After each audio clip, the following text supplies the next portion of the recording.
Hi everyone, welcome back to another vlog. So I am just getting everything ready because tomorrow we are going to be heading to the Transplant Institute for Daniel to get his full evaluation for kidney transplant. So his cardiologist just asked that he does a 2-week heart monitor test. Basically, he just wears a heart monitor for 2 weeks to see if it catches anything weird. So I just want to show you guys what that looked like because I've never seen that before at home anyways. So I thought that was interesting. But follow along as we go through this process. Hi everyone, welcome back to our channel. So today's video is going to be really special. We want to take you for a day in our lives as we go to the transplant center that has accepted Daniel's application for a kidney transplant. So this does not mean that he is on the list yet. We are actually going for his full evaluation today. We have some footage from the first time that we went to the transplant center. It was back in December of 2021 and today is actually June 20th, or not, July 20th of 2022. So it's been 7 months, pretty much exactly, since we went to the transplant center. So the last time that we went, we didn't get the best news. They wanted Daniel to meet a few criteria before they would continue with the evaluation process to then work to get him on the transplant list. So at this point, he has met, I think, pretty much all the requirements that they had set. So we are still waiting on a few doctors to give their full clearance, which are the pulmonologist and the who's the other one? And a cardiologist. So we are waiting on them to give their full clearance. So they're running a few tests right now. So Daniel is actually had a couple cardiac things done, and I'm not going to get into full detail about those because it's a lot, and I'm sorry, the lighting is kind of crazy. But he is actually right now wearing a heart monitor that he has to wear for 2 weeks. And again, it's just to give him a full clearance and stuff like that. So we are going to drive in an hour to the transplant center to do a full evaluation today. I'm going to bring you guys along for that, let you know all that is going to entail. But right now I'm going to go and buy me a smoothie, a tropical smoothie.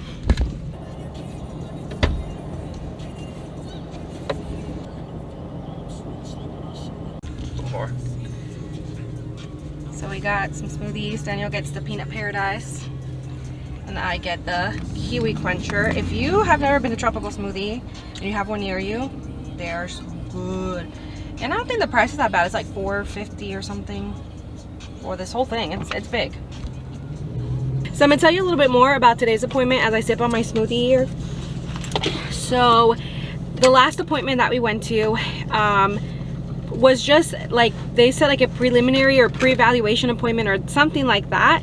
And basically what they wanted was to talk to us about the process, what it entails, all the lab tests they have to do, like, you know, they have to do stuff where they test Daniel's immune system and stuff. I don't know, I'm not an expert, but it was overwhelming and it was so much information, and we walked out of there like, whoa. Like, obviously a transplant, a kidney transplant, any transplant is a huge deal, and they're going to do a lot of testing because they want to make sure that the person they're going to give an organ to, it's not going to reject it, their body's not going to reject it, which is the big thing when it comes to a transplant. So it was just a lot of information. We came out pretty overwhelmed, but also really bummed out that it was going to be months before we could come back, and maybe even over a year or however long it took to get everything done.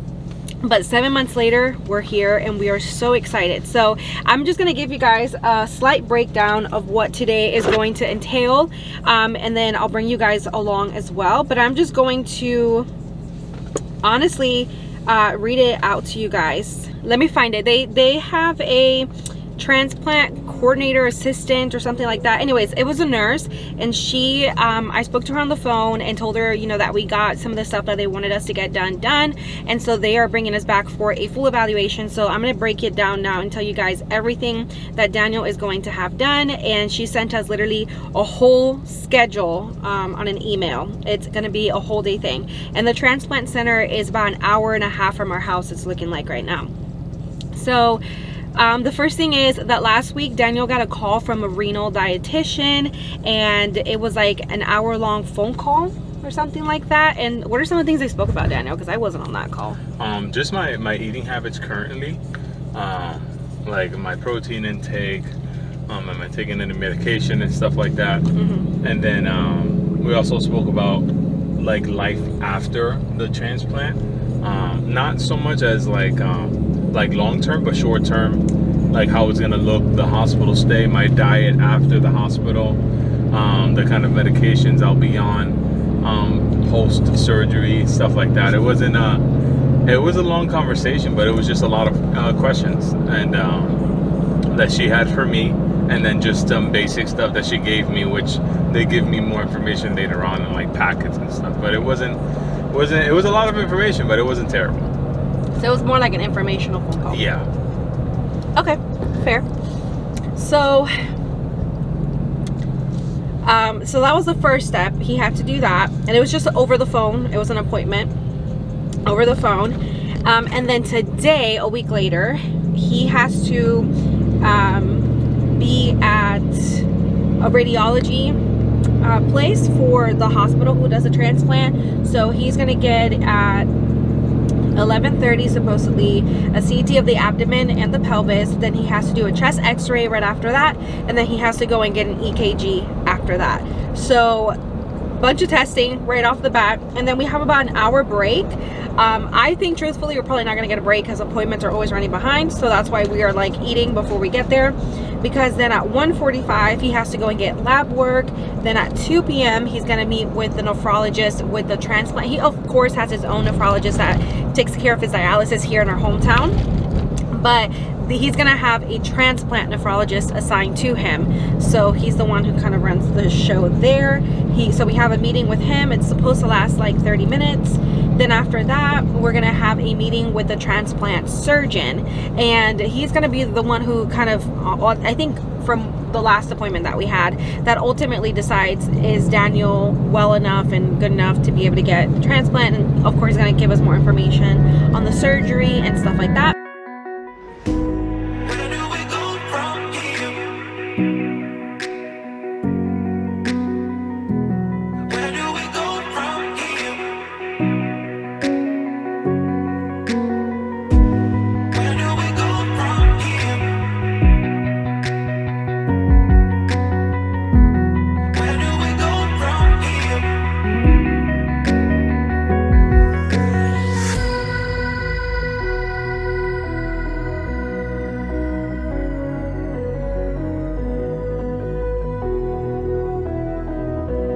Daniel's getting his x-ray.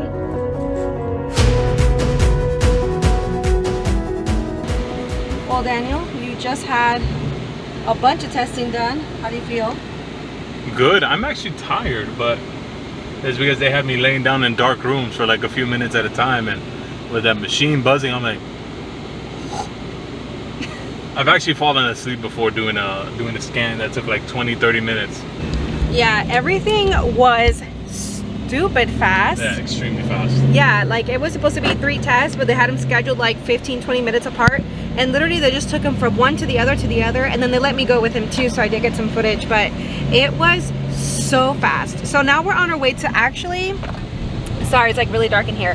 We're on our way to our favorite all-time restaurant. We're gonna go pick up Daniel's mom because she works like 5 minutes from here, literally, and we're gonna go pick her up and we're gonna have lunch because we don't have to be on our next appointment until 1:30, so in an hour and a half, because it's about to be 12 right now. So we're gonna go eat at our favorite restaurant and pick her up and take her out for lunch from, you know, her job. So I'll bring you guys along for that, but that was really fast. I feel like doctor's appointments and like even these type of appointments always run behind that. Yeah, we're amazed that we got in and out in a half hour. Literally. No, less. There was nobody there. Yeah, there was nobody there. Yeah, it was probably 45 minutes. It was just fast. Anyways, let's go eat some lunch. Hey guys, so it's a few days later and we wanted to sort of culminate the transplant process video. So we went in, you know, super excited, and we kind of left with news that we weren't really too happy to hear. I'll let Carla explain a little more because she's kind of giving the nursing side of it. So you wanna? I mean, we didn't even finish out the vlog, which is why we wanted to sit down today and talk about how things went and the news that we got, because we were disappointed when we left. Like, really like borderline depressed, not gonna even lie. Like, it was tough. It was really tough. Had an hour and a half drive home, and we barely spoke the entire time. It was, I mean, it wasn't even just the appointment itself, but like you ended up feeling really sick after. I was tired. It was a long day, really long day. They drew a lot of blood. I was literally drained, like. Yeah, literally. And then after lunch, we headed back to, or not back to the Transplant Institute. Like after he got a chest X-ray and all that stuff, we had to go to the Transplant Institute. And after we left the imaging center, and we got lost, and we parked in the right parking garage, but we went into the hospital and not into the medical offices. Yeah. And it was a super long walk. We ended up doing like a whole thing where we went all around the parking garage, and it was a really big parking garage. And I had to go find him a wheelchair because he was feeling really bad. So we went inside the hospital. I got him a wheelchair. Then I pushed him, and we went the wrong. It was just a mess, and it was hot and sweaty, and we were late, which is not something that we wanted to be. So it was really frustrating. Yeah. So that already had us totally out of it, and so it was a long day, like a really long day. We left this house at 9:30 or 10:30. We left like at 9:30 because we wanted to be early. Yeah, and we got to the appointment with good time, and we ended up heading back like at 4:30. Yeah. It was a really long day. They scheduled a lot in one day. Yeah, they did. So anyways, we went ahead and we went to the Transplant Institute, and I'll be inserting some footage as I talk about it, but we got there, got Daniel checked in, and he went back to get some blood while I waited in the waiting room, and they took out 17 vials of blood. Yeah. I mean, it wasn't too crazy, but it was like, you know, it's a lot. And that was to do all the tests for like his tissue typing, his blood type, all the things are going to let them know, how, you know, what donors will match him. Right. They're just trying to get the most information because it's, I mean, this has to be extremely detailed. It's quite the process. Yeah, and they have to know what kidney will match him because it's not like anybody can go, and I'm pretty sure a lot of you already know this, but for those people who might not for some random reason, but you can only receive a kidney from someone who matches you in your blood type and many other things, even in your antibodies. If you've built antibodies from like every time you get a blood transfusion, you're getting that person's antibodies as well. And he had a lot of blood transfusions when I was sick last year, which is one thing we're a little concerned with. We're hoping that I didn't develop any antibodies that'll make it difficult. Right. Because if you have so many, then it narrows down how many, the options, how many people will be a match for you or be appropriate for you.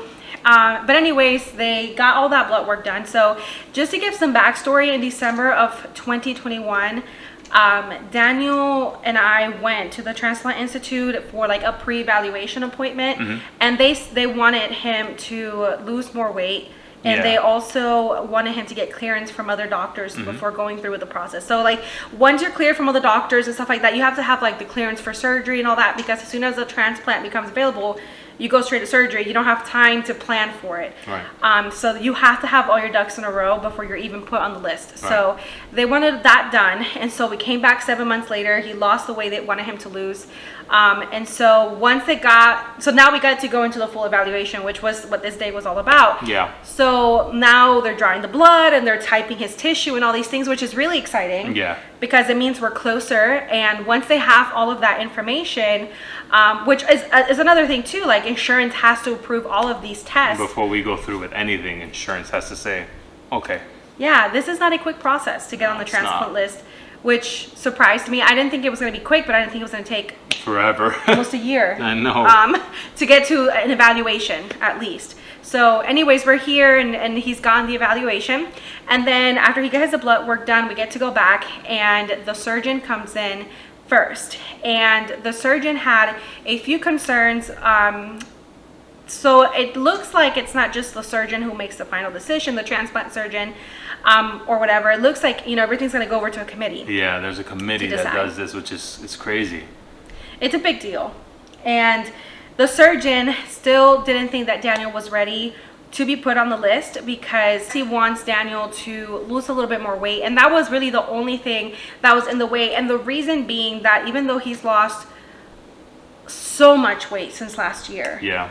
So much. You're talking about since December, right? Since December. Yeah. Yeah. Lost almost 70 pounds or something like that? 80. almost 90 pounds at this point. Lost a lot of weight. And most of that he did exercising and stuff like that, and diet. So I mean, I'm so proud of you, because we've come a long way, almost 100 pounds in 7 months. So it's been amazing. And so they want him to lose more weight because one of the doctors showed us the incision they have to make to put the kidney in, and it's a huge incision. It's not like a laparoscopic surgery or something. It's like a huge incision. And if you have tissue, even if it's too much skin or something in that area, it will get in the way of them being able to reach the blood vessels to connect the new kidney. So, and then they were also talking about risk of infection because of the more space that's there. So there's just, some underlying issues that they wanted us to resolve before we can get to the committee and onto the list and stuff like that. So up next came the nephrologist, and also renal dietitian got to talk to him too. But next came the renal nephrologist, which is a nephrologist that is not the same nephrologist that takes care of Daniel with his dialysis. This is like a nephrologist dedicated to kidney transplant. So he said the same thing. He wants Daniel to lose more weight, and then they will reevaluate kind of what his body is looking like in about, he said maybe 6 months, but they didn't really have any concrete nothing yet. Because plan. One of the things that they specified, especially in that first appointment, everybody's body is different.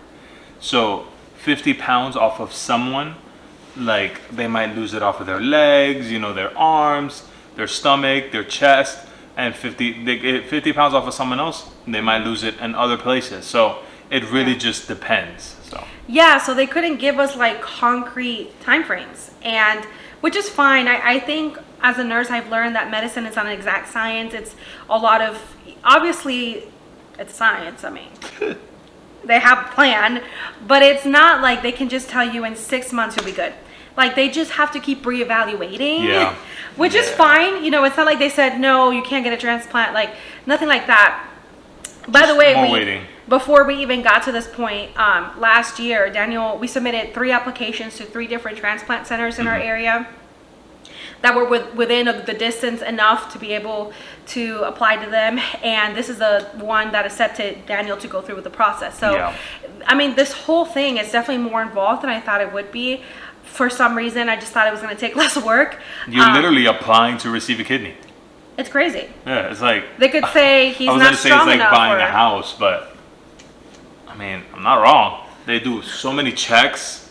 They go through there's a lot of checks and balances in the system. I mean, it's crazy. When you think about it, it's intense because it's organ donation. So these organs are precious, and what they was telling us is this many people need an organ, and there's only this many. So it's a treasure to get an organ. It is a serious thing. So they can't just give an organ away to someone who has a medical condition or something like that. So we had to sign a bunch of paperwork, even some pretty serious stuff like decisions, and so we signed all the paperwork and everything like that. But in a few months they're going to reevaluate him. I also asked when can family members, because they I want to get tested to see if I can donate a kidney to him. I don't need it, right? I mean, and that was a big deal for me too, because for a while I was saying no. Maybe it's like a manly thing or a pride thing. I don't know. Honestly, I don't know. I mean, it's a hard, and that's something we've spoken about too. It is so hard to accept that from someone. I'm not the one accepting the kidney, and it's hard for me to hear even some people say they're willing to get tested to see if they can donate to him. That's a hard ask. It's a lot to ask. Yeah, it's a lot to ask. I just feel bad. I wouldn't want to put my wife through something like that. I mean, people can live long, healthy, normal lives with just one kidney. Yeah, nothing should be affected, honestly. Everything goes well. And then I'll have 3 kidneys. That's true. They don't take out. They don't take out the ones that kidneys. I have now. Yeah. But I just think I find it so interesting. Isn't there a movie where a mom has a kid to My sister's keeper. Yeah, maybe we should just have a kid and then it's a guaranteed match, right? Listen. That's not what's gonna happen. At what age can they give me the kidney? And that's another thing too. A living donor kidney, basically, if I donate one of my kidneys to him, and like he said, you can live a perfectly normal life, and you go through a really intense process of, from my research, But you go through a good process of getting evaluated to make sure you're healthy enough to donate a kidney. They don't, want to put anybody Both people in get any tested predicament. really heavily. Yeah. To make sure you match, to make sure that everything's perfect up to the day of the surgery. And it's so interesting because, those are the two options. Someone donates to you, they're a living donor, or, someone that passes away or is brain dead and they are an organ donor or something like that. So that, we asked about that. So that's like a deceased donor. That can take 5 to 8 years to get one of those kidneys, because again, there's a small amount of kidneys available and such a large amount of people. And the other one was like 3 to 6, right? A living donor?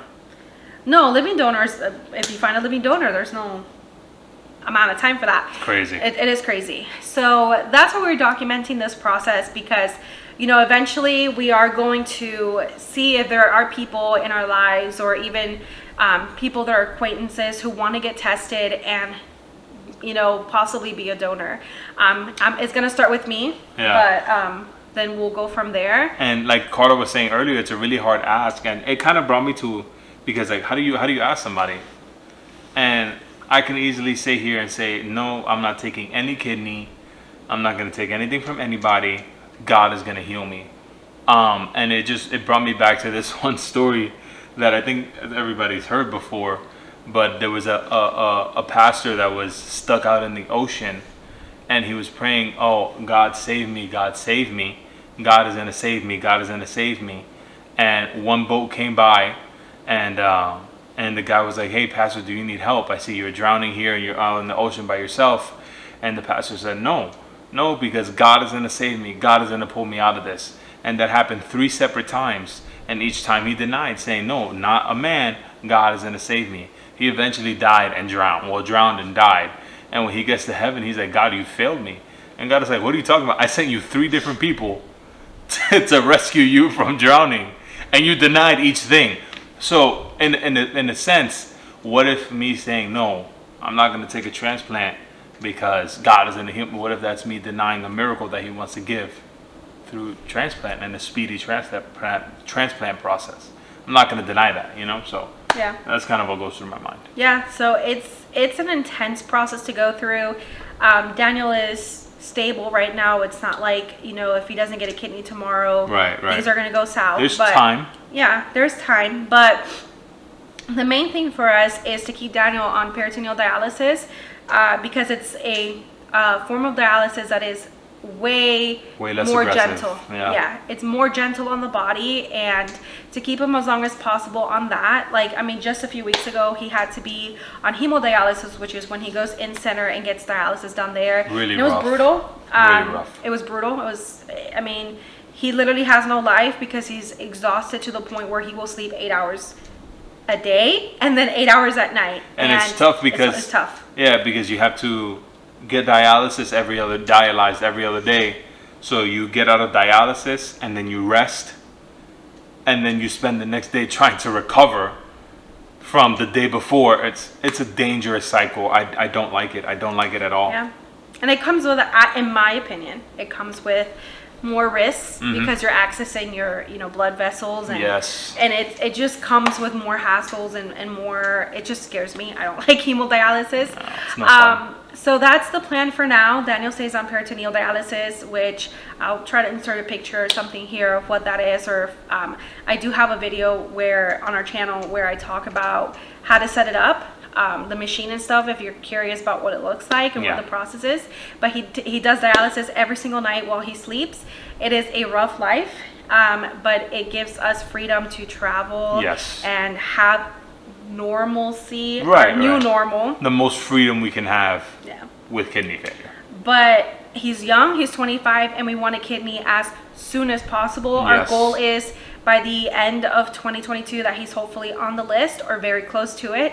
And just help us pray for that. Help us pray that we're able to get Daniel on the list. And hopefully, as we document this process, we will continue to document the process on this channel and put the videos out for any family or friends or anybody who's curious. But we believe God is doing something great in the Euro household, and we just want to share that.